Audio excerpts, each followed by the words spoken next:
Free to Be podcast. My name's Rachel Peru. Join me as I share a weekly dose of midlife inspiration, where you get to hear from some amazing people who are leaving a trail of inspiration along the way, breaking down midlife stereotypes and proving it's never too late to find your passion and purpose. From health, happiness, mindset to menopause, reinvention to rebelling, no subject is off limits.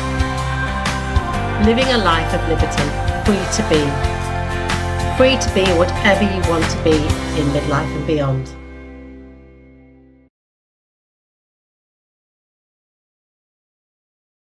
Welcome back to a new week of Liberty Free to Be. Hope you are all having a good week, whatever you are up to. Today we're tackling a subject that I don't often talk about on the podcast, which actually might surprise people that I don't have many guests talking about the menopause on here, considering that I know this podcast is aimed at women over 40 and in midlife.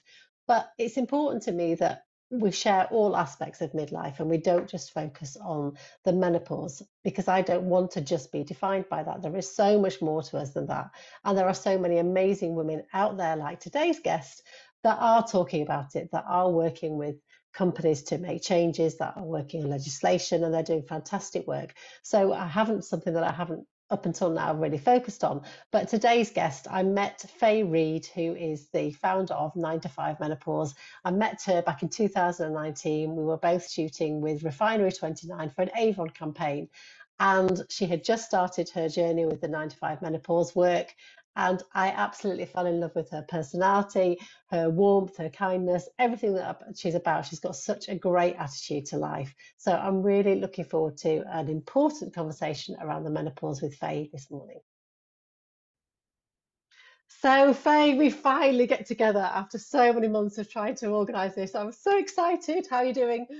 I'm good, thank you. I'm well. The weather's a bit gloomy, but it's like I'm just grateful it's not raining. I hate the rain. The rain is always so miserable. So actually, I'm not going to moan. We're going to put a positive spin on it.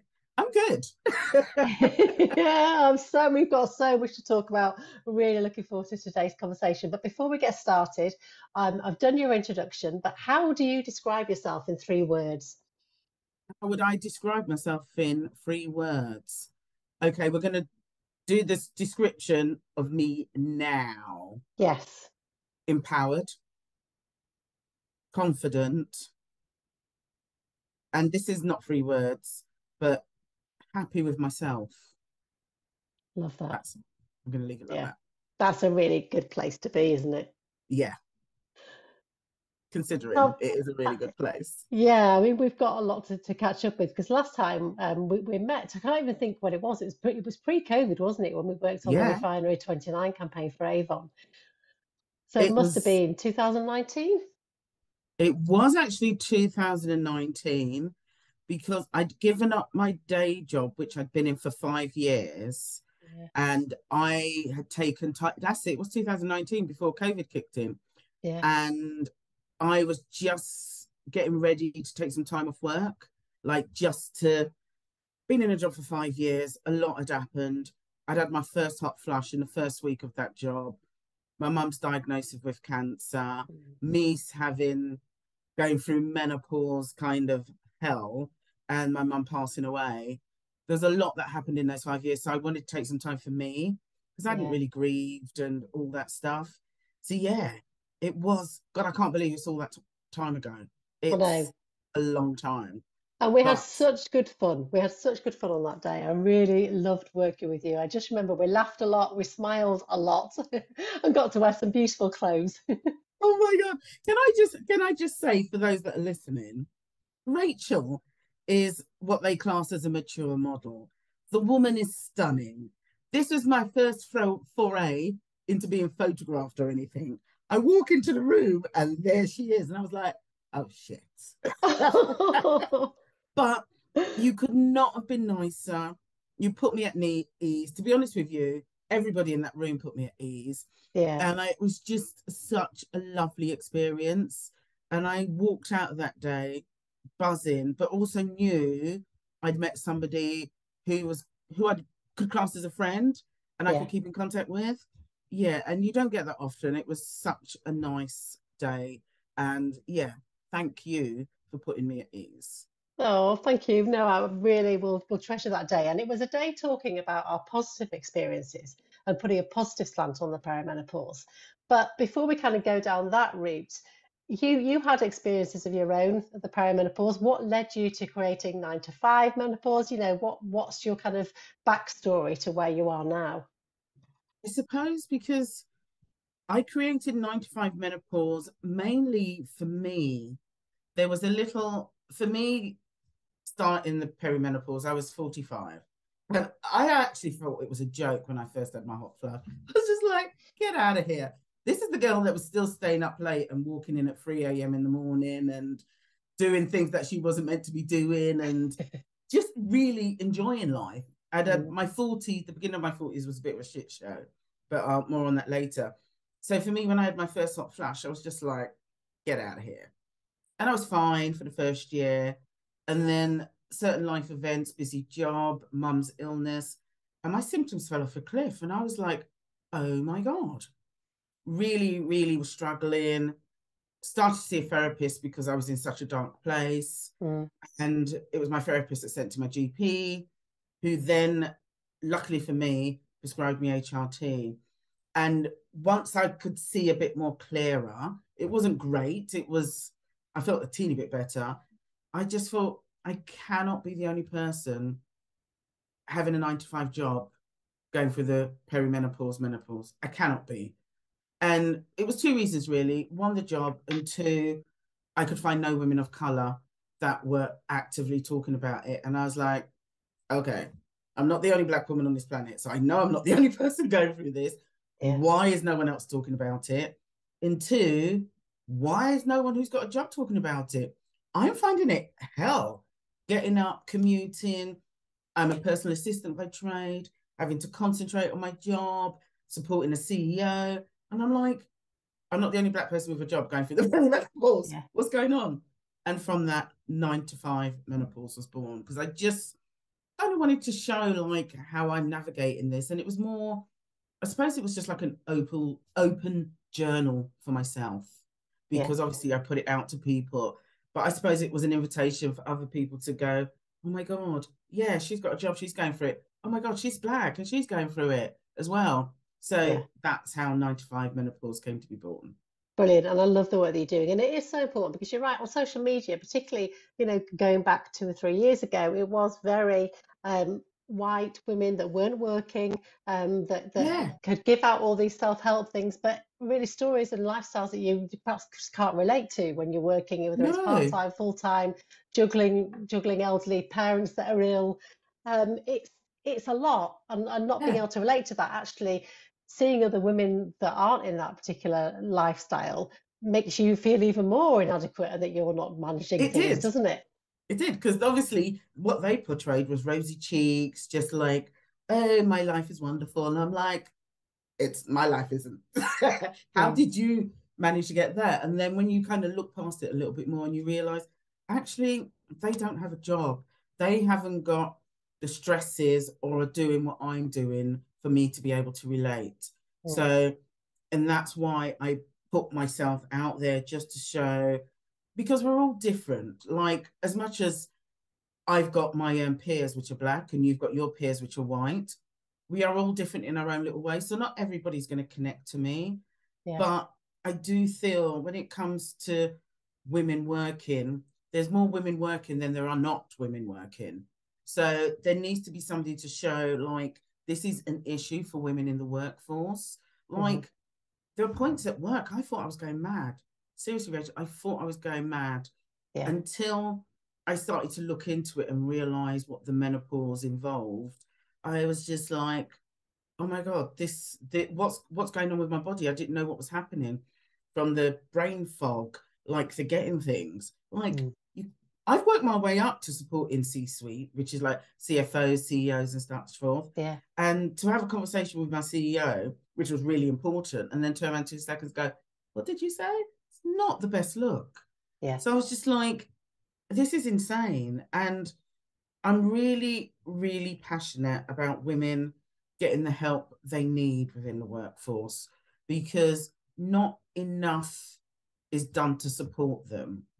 And I feel there is so much more to be done. I mean, the government plays a massive part in this.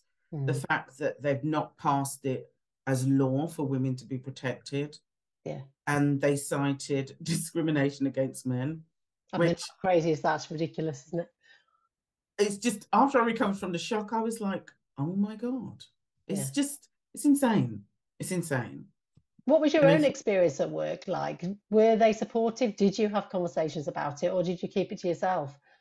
so that's the thing. And I'm asked this question a lot, obviously, because I formed 9 to 5 menopause. And I never told them. And I tell you what happened when I launched my Instagram, which to be fair, I was super nervous about because I Mm. am putting myself out there. Yeah. Um, no one in work knew. There were probably about 2 women I told that I'm going through the menopause, and they were older than me, Mm. because the company was a very young workforce. And it so happened the first people to find me on Instagram work wise were 2 male colleagues, and they and they That's started following me interesting. straight away. I was like, oh, they're following me, and Yeah. then it kind of spread a little bit through work that that's what my Instagram was. But in terms of management, my own boss, HR, they didn't know. I didn't tell them. If they I'm sure knew, loads of women can relate to that. yeah, well, women. I've heard from women that have actually contacted me and said, they've left their jobs. One, because they couldn't cope. Two, they felt bullied. Three, they were just scared to say anything. Mm. Or they're just putting up with with their work life because they don't want to bring attention to themselves. They Yeah. don't want to say anything. And I'm often asked, why did you not say anything? And I was like, I was scared. I was Mm. scared of what the perception would be, how I would be viewed, and that I wouldn't be treated the same as I was before I told them I was going through the perimenopause. Because I think, and there still is a negative connotation around the menopause in Mm. terms of women's capabilities, in terms of like, oh God, she's over the hill, all Yeah. that kind of stuff. And that is just not the case. It's not. But you work now with lots of corporations and organizations in the workplace trying to change this narrative because it's so important. But have you seen a change? Have you seen a shift? Are things improving in this arena, or is there still a hell of a lot of work to do? There's a hell of a lot of work to do. Mm. Yeah. I've I have seen a change, and some companies are better than others, like with all things. I I view it like a buzzword, like a bit like when the incident with George Floyd happened. Every not every company, a lot of companies started to go, oh, we need to look at our diversity. We need to check out our diversity and stuff. Yeah. Some of them meant it, some of them ticked a box. Yeah. And it's the same with the menopause. The menopause buzzword was being flying around for the last couple of years now. And companies were like, oh, we need to look at our menopause policy. We need to address it and stuff. And I went into a lot of companies. I spoke at the within the NHS and stuff. But and I've noticed this, and I've spoken to other people who also do menopause consultancy. When the government decided not to make it a characteristic in law, that the request for me to go and speak at companies Mm. fell off a cliff. Yeah. And that's quite telling that Yeah. companies were just thinking, oh, we better address this. But then also, I think to give some companies their due, there is a massive cost of living crisis on. Mm. Companies are pulling their belts as well as individuals, and which means that they don't have the money to address it, to do Yeah. training courses, to do seminars and such forth. And if it's something they don't have to address, they're not addressing it. Yeah. They will Yeah. put out a policy, but It just I sits there always and nothing gets done with it. nothing gets done with it. It just gathers dust. And I'm like, Yeah. please, if you're going to do this, in all the talks I do, if you're going to do this, can you embed it in your culture? Don't just make it a policy that's there for people to refer to. Actively talk about things, actively do things to support the women in your company that might be struggling with the menopause. Mm. Yeah, because there'll be a lot of them. And, what was because you eventually made the decision to leave your employment and to start afresh and do something completely different, which change is scary, Faye, isn't it? It can be Oh, really terrifying. But what got you to that point, and how did that feel once you had let go of that? I think what had happened was I'd been in that job 5 years, and so much had happened in that time. From starting a new job, working for a well-known brand, my mum's diagnosis. So what most people don't know about me is at the beginning of my 40s, I had a really, really hard time. I just prior to that, I'd gone through a lot of fertility treatment trying to conceive. Mm, And when I turned 40 and realized that hadn't happened in my life, it had quite a knock-on effect for me mentally. And I mm, suffered from severe anxiety. Um, and I didn't, I it took me a long time to get to grips with that. So when yeah. I hit 45, I just started a new job. I was just right, back out there. Come on, let's get to it. Let's enjoy myself and stuff. Mm, But I started that job, first menopause flush, mum's diagnosis of terminal cancer, dealing with that. Then my mum died, the grief, job started to go through a sale process. So it just became super stressful. mm. I needed a break. I needed a break, which is, sorry, my computer's doing something funny. Away. Keep getting pop-ups. Now it's gone. Um, So that's why I decided I needed to take 6 months off. So I left there and I just thought I needed time to breathe. I needed time to get into my exercise. I had a Yeah. really long commute, all that stuff. And it's the best decision I could have done. Mm, The best yeah. thing I could have done. It gave me time to breathe. It gave me time to decide I want to do more on my menopause work. I really do. I want to address it more. I think it's something that I could be good at. I think it's something I can, sometimes I call it giving back. And like you must get it, Rachel, as well. Like a couple of weeks ago, a lady messaged me on my Instagram and she just said, I was listening to the podcast you were on, and thank you so much. I was in tears on my drive to work. You don't realize how much it meant listening to you and realizing I'm not going mad. Yeah. And she goes, anyway, thank you for the work you do. I just wanted to tell you. And that made me cry. Yeah. That's what it's about. That's what gets you out of bed in the morning to share that. Yeah. Yeah. Like Yeah. I've helped somebody, and like I'm nothing special, Rachel. I'm just me. Oh, I you are. am. I beg to differ. Thank you. But you know what I mean. And it's like ultimately, like if I have this platform now and I can give back and help somebody, that's what I want to do. Mm, Because don't get me wrong, I've been through hell with my menopause. mm, Hell. At points in very, very dark places. But I was able to get the help I needed for me. And I want women to do the same because it's kind of brought me to where I am now. And I am a very different person from when I started my perimenopause. Very different person. yeah.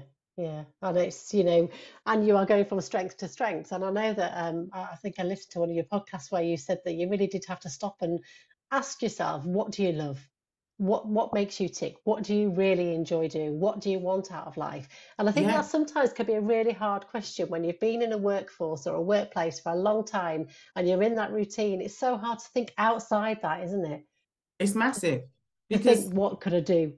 what can I do? Women have got kids, they've got partners, and they've got their jobs, and that's kind of their bubble. And I also think COVID has played a part with really shrinking people.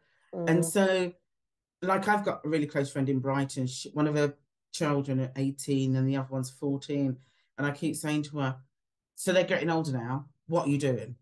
yeah. What are you doing for yourself? You take no time for yourself. You have to do something. And I want all women to believe in themselves. Like, I would have, I think, I say this, I would have been contented with the kids, the husband and stuff. But maybe inside of me, there was always wanting to do something more, something Yeah. for me. And just touching upon this really quickly, last Friday, I had a friend, she was 35, beautiful, vibrant, and she passed away from cancer. Oh, I'm sorry. Now, I've lost my mum, I've lost friends. Mm, None of us know what's guaranteed. We just don't. And I'm like, live your life. yeah, And I think if that's one thing the menopause has kind of given me, I call it a bit of an awakening. Because as much as it's been shit yeah, and there's little hiccups and stuff like that, it has made me change my view of things, change my view of who I am, change my view about what I want. And I think the mm, menopause is tied up with other experiences as well. And I think definitely losing my mum, there was a definite bit of F this, I'm going to live my life a little bit. yeah, Um, yeah, and that's what I want women to kind of do and not just settle for the status quo if they're not happy. If they're contented and fine, leave them. That's okay. yeah, If they want to take explore HRT, explore it. If they don't, that also is fine. I'm a yeah. big believer of like, make the choices which are right for you, get advice, listen to other people, talk about it, but do what is right for you and don't be steered by what society thinks you should be. Absolutely. Yeah. Step outside that box and do whatever works for you. Because look at you. Look at you, Rachel. You have just, I look at some of your pictures, I'm just, you go, girl. I love it. I absolutely love it. But likewise, when I see you, and this is a subject I really want to touch on now, is because during that 6 month period when you decided to take time out before you really knew which direction you were going in, you started kind of getting back into sports, didn't you? And Yeah. kind of working out. So you've really got into weightlifting. And every time I see your post, I'm like, Rachel, why are you not doing something you enjoy? Look what Faye's doing. So how's that? What difference has that made to your life and your mental well-being? It's changed my life. And I say that, and I think I'm in a lucky position. And I hope everybody finds a studio or gym where they feel accepted and feel like they can be who they are. I walked into that gym. I tell you what propelled me. Two things propelled me. One, this specific gym, I was following them for about 6 months on Instagram. Everybody looked like they're having fun. Every There was different age groups, there was different body shapes, and I was like, okay, maybe I could do this. Three things actually. Two, I knew had to build up my bone density. Going through the menopause, it's a big thing. Your bone density Yeah. decreases. And three, a lady in the US who was 70 odd years of age and was doing weight training, a lady called Train with Joan. I saw her and She's amazing. I was like, I've got no excuse, Yeah. zero excuse. And that propelled me to go in there. So it was a day actually, I was during that 6 months I was off, walked in there, knees were knocking like this. Thinking, what am I doing? But they were so nice and welcoming. My first session, actually my first few sessions, I'd make excuses. Oh, I can't do that. Oh no, I can't do this. Oh no, that's too heavy for me and whatever. And they gave me a certain grace, but then after a while they went, you can do it, pick it up. And they kind of just pushed me into it. Mm, And it was the best thing I could have done. It gave me my confidence, my self-belief back, which had been lacking for a very, very long time. yeah. And I am that boring person that says to people that I meet, or I say to my friends, you need to do some exercise. You need to get moving. You need to get Yeah. moving. And I will say it until I'm blue in the face because it's made such a difference to me. I think it's because being older, you embrace these things more because you want them. Whereas when I was younger, it's just like, oh, I've got to go to the gym, I've got to keep fit and Yeah. stuff. I didn't really want it. I No, it just was a did it because chore, really. yeah, it was a chore. But Yeah. now it's very, very different. And I just say to women, cold water swimming, rock climbing, yoga. I don't care what you do, just do something. It will pay off in the long run. And I often cite the reason that we are living longer than Yeah. our parents, grandparents, great grandparents ever did. Like, I don't want to be the one with the I call it the stroller. It's not the stroller, what's it called? The Zimmer frame. yeah. Yeah. Yeah. Yeah. I'm like, yeah, put the work in, and I now see the benefits. So that's why it means so much to me to do those Yeah. exercising. It really No, well, does. you were inspiring me, and I have become more active. I just need to do a bit more of it when I'm ready to find the thing that I want to do the most. And it's Yes. interesting. I went to a funeral recently, and it was a lovely funeral 'cause it's a lady who was 100 years old. And I was sat there thinking, wow, how amazing is this? I'm 52. That means I could potentially have all the life I've had. I could have a And whole chunk of that again and more.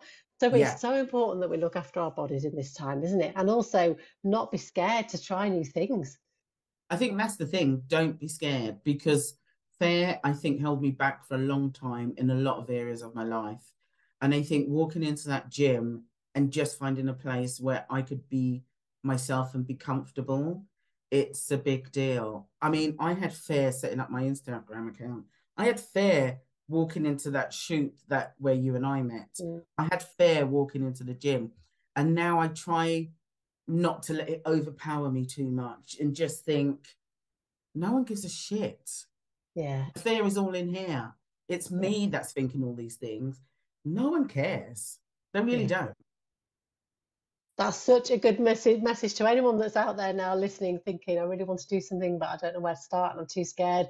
No one cares if you fail. It doesn't matter. Yeah, It's not a failure. It's just have it a go and just see do what it. happens. Yeah, I love that.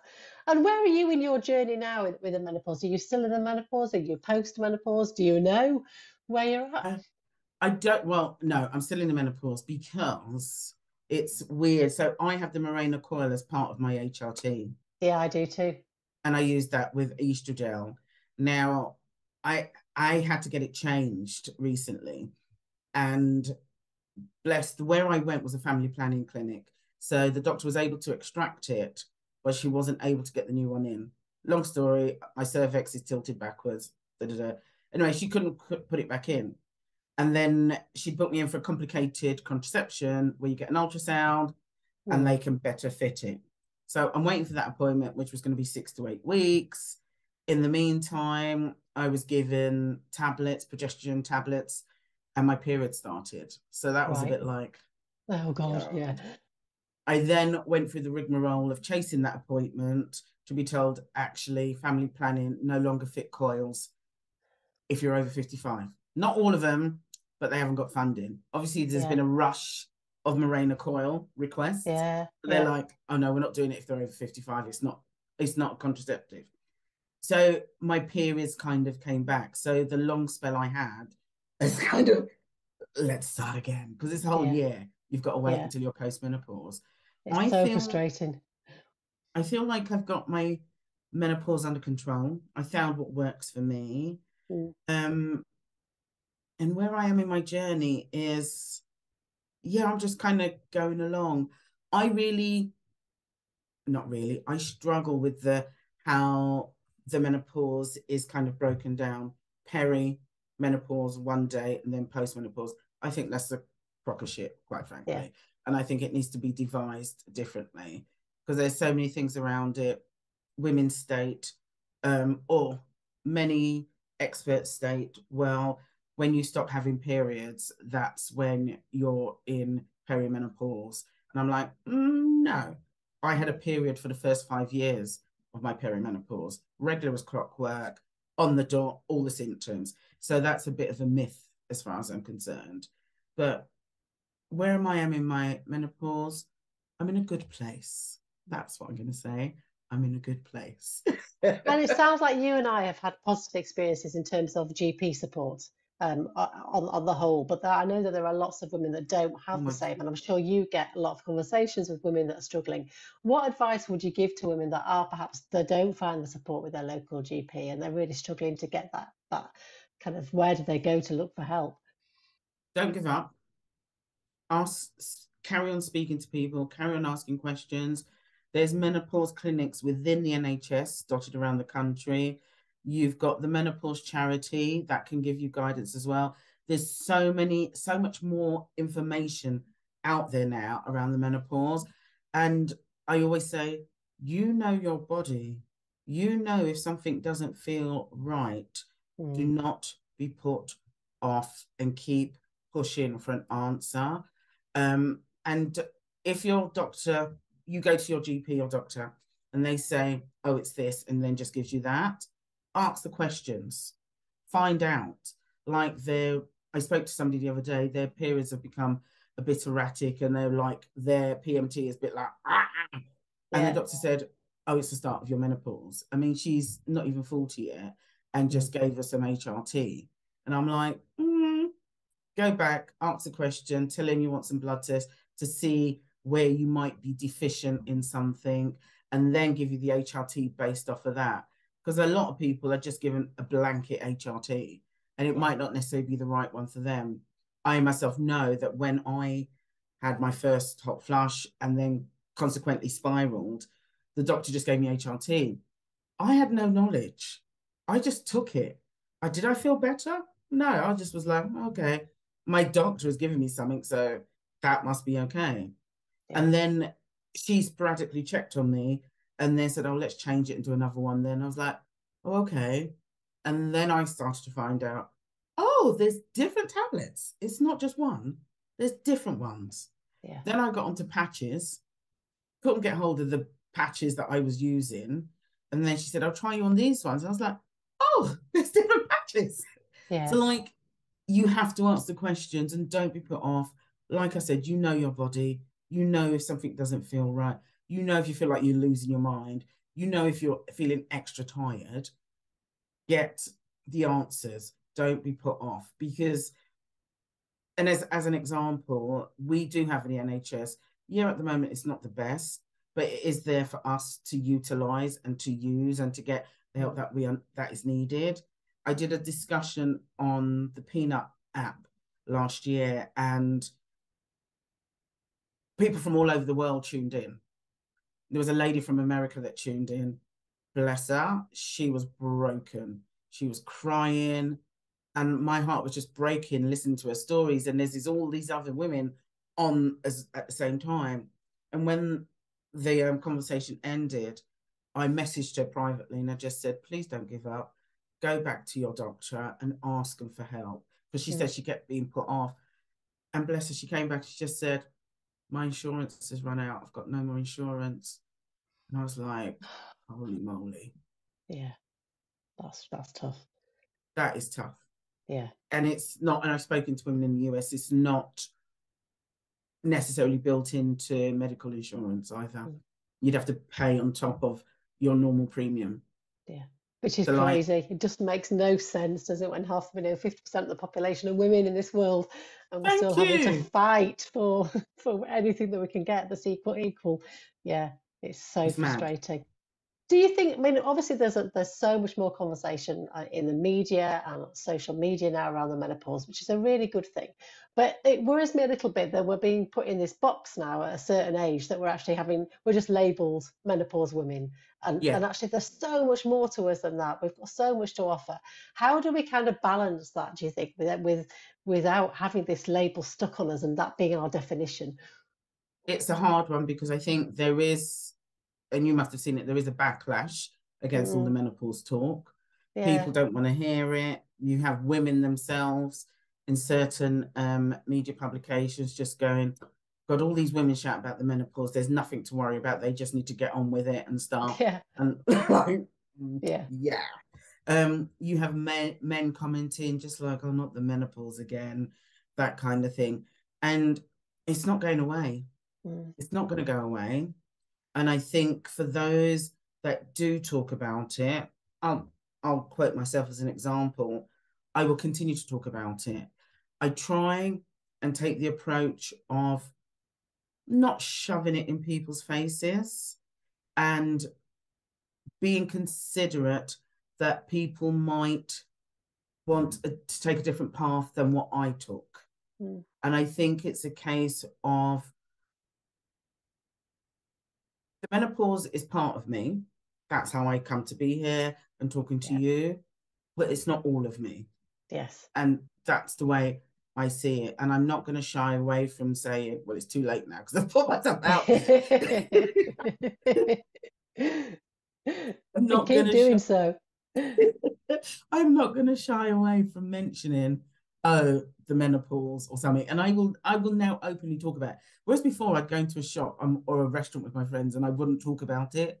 I now talk about it. And I think if someone hears me, c'est la vie. I hope they look at me and just go, oh, that's not what I thought the menopause looked like. That's my hope from that. But I Yeah, think you have to keep talking about it. There's still so much more to be done. It still needs to be passed by law. mm, Women still need to be protected in the workforce. And yeah, there's a lot to be done. And also, the menopause is more than just having a hot flush or having achy bones. yeah, It's what effect it has on you as an individual and that individual's world. So, like, yeah, often when I go into companies and I talk, if they say, we'd like to do a bit of a panel thing where we ask you questions that maybe the staff have submitted. And I'm like, that's great. But can I have one of the people asking me questions be male? yeah, Because you have the impact of a husband at home suffering with his wife's symptoms. That mm, could affect his work. yeah, You have a line manager that needs to be aware of what a woman potentially could be going through at work. yeah, You have a young man who's still living at home and his family life is horrific because he has a parent going through a really bad menopause. yeah, So we need to make it more of an awareness thing. It isn't just a female individual. And also the stereotypical, it happens at a certain age. You've got medical menopause. You've got yes, people transitioning that might be going through some form of menopause as well. So I think it's important to remember that the menopause isn't just like, oh, she's over there having a hot flush and just write her off. It's a much bigger thing. It's informed my life. It's yeah, informed. I developed sensitive skin through the menopause, so I only wear cotton. I mm, can no longer wear anything synthetic. yeah, Um, so I use sensitive shower gel, sensitive hand wash, like sensitive washing powder, mm, non-bio, all that kind of stuff. I struggle to find any decent athletic wear that is compressed that isn't made out of polyester and viscose. yeah, So it affects a bigger, wider thing. And I think, yeah, I think there just needs to be more awareness and more acceptance. It's not going away. no. And I mean, I've got so many questions, and I'm aware that we've got running out of time. But Don't kind worry. of my last question is, how, in terms of representation for Black women, for women, of all different backgrounds and cultures, and has that improved, or is still that just tokenism, do you think? I think it's both. No, I say it's improved as in more women of colour have stepped forward to Yeah. talk about it. But are But I brands think backing that? Are they getting on board? that's the tokenism. You will Yeah. find that one or two women in this environment are being held up as the Black woman going through the menopause, Yeah. but that one Black person is different to all the rest of us in this Yeah. field. Yeah. And I think, again, it goes back to people putting bums on seats for diversity.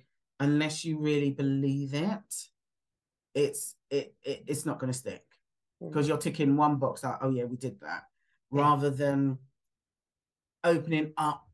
Like, it's a big world out there. Mm. And like, if you gathered all the people and saw, especially in London or in any major cities, Leeds or whatever, you will Yeah. see the representation is not the same as what's being put out or portrayed in the media or on Absolutely. brands. Yeah. And there needs to be more of it. Yeah. There Well, definitely needs. keep banging your drum, Faye, because I love what you do and I'm a huge supporter. So, amazing. How can people come and find out about you and the work that you're doing? Where's the best place to come and find you? So I launched my website last year, which I'm very proud about, though I hardly have any time to update it. They can find me on my website, fayreid.com, FAYREID.com, and where it all began at 9 to 5 menopause on Instagram. Yay! And my last question that I'm asking all my guests, because obviously my new brand name is now Liberty Free to Be. So, what does free to be mean to you, Faye? Free to be means to be, own who you are and be happy with it. Thank you. Don't get sidetracked into thinking you need to be something else. Be what you want to be and be happy with it. Love that. Thank you so much. I love you, and I can't wait to catch up in person this year. We are going to make it happen. But Definitely. until then, look after yourself and keep being fabulous. Lovely. Thank you so much for having me on, Rachel. Thank you, Loved it. Faye. Pleasure. Thank you.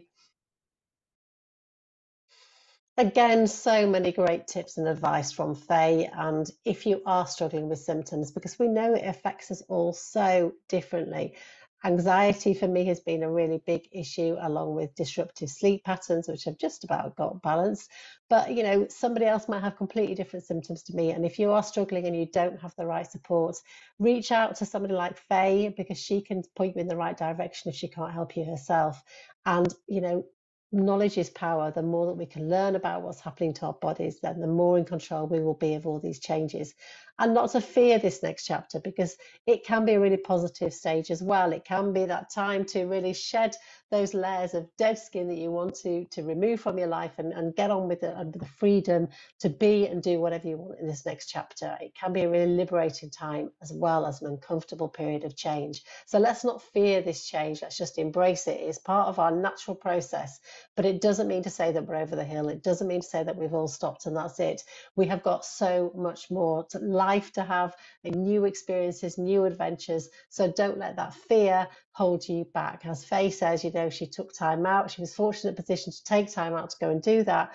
But look at the difference it's had on her life and what she's doing now. So it's finding that passion and purpose at any age, because we are never too late. I will be back next week. For those that are watching on YouTube, I have wearing today my new Liberty Free to Be t-shirt, which will be coming out soon. So I'm really excited to be launching some new merchandise to go with the podcast. So I'll be sharing more about that over the next coming weeks. But in the meantime, whatever you're doing, keep being fabulous. Thank you for listening to the Liberty Free to Be podcast. I hope it's left you feeling inspired. If it has, why not come and join my free Step Out of the Bubble Facebook group? It's a safe space where you can connect with other women, all at different stages of their midlife journey, supporting and inspiring one another. Oh, and don't forget to come and say hello on Instagram at RachelPeru1. I'd love to know what free to be means to you. If you're loving the podcast, please don't forget to subscribe, rate and review. Your support is much appreciated. I'll be back next week, but in the meantime, keep being fabulous.